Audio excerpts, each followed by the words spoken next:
রক্ত মোহাম্মদ সেলিম সাহেব কবদল রক্ত দিয়েছে তার থেকে ব্যানার লেখার জন্য। বললে বলবে সিপিএম এর বিরোধিতা করছে, আমি শুধু সিপিএম এর কথা বলছি না। মমতা ব্যানার্জি রক্ত দিয়েছে ব্যানার লেখার জন্য, অভিষেক ব্যানার্জি দেবে।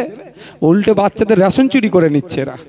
তো কত অনেক হয়েছে এইসব ডায়লগবাজি, আমি অনুরোধ করছি বন্ধ করুন। এবার একটা কথাই বলুন, আমার রুজি রুটি বাড়বে কি করে, দিনের শেষে আমার হাতে টাকাটা আসবে কি করে, আমি খাবো কি করে, তার পলিসি নিয়ে আসো, অন্য কোথাও কথা হবে না।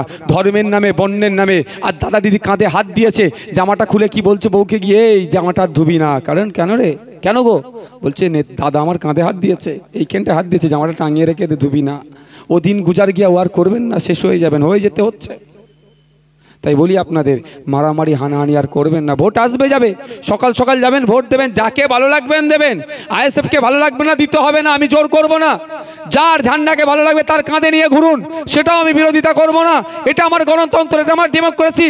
যে যার মতো করে ডেমোক্রেসিকে প্র্যাকটিস করবে, যে যার দলকে ভালো লাগবে সে তার দলকে ভালোবাসবে, তার জয়ধ্বনি দেবে, এটাই আমাদের ডেমোক্রেসি।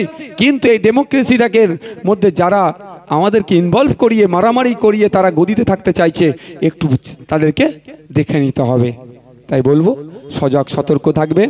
ভোট চলে যাবে, 5 বছর পরে আবার ফিরে আসবে, কিন্তু একটা দুটো চারটে দিনের জন্য আত্মীয়তার সম্পর্ক নষ্ট করবেন না।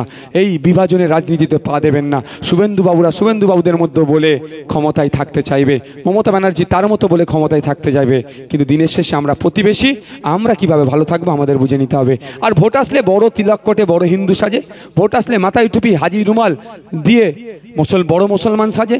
কিন্তু দুঃখ লাগে আজকে বলছি আমি, ভোট আসছে বা ভোটের পরে মানুষের জন্য মানুষ সাজতে খুব কম কি দেখতে পেলাম। আমরা চাই মানুষের মতো মানুষ সেজে মানুষের হয়ে কাজ করুক।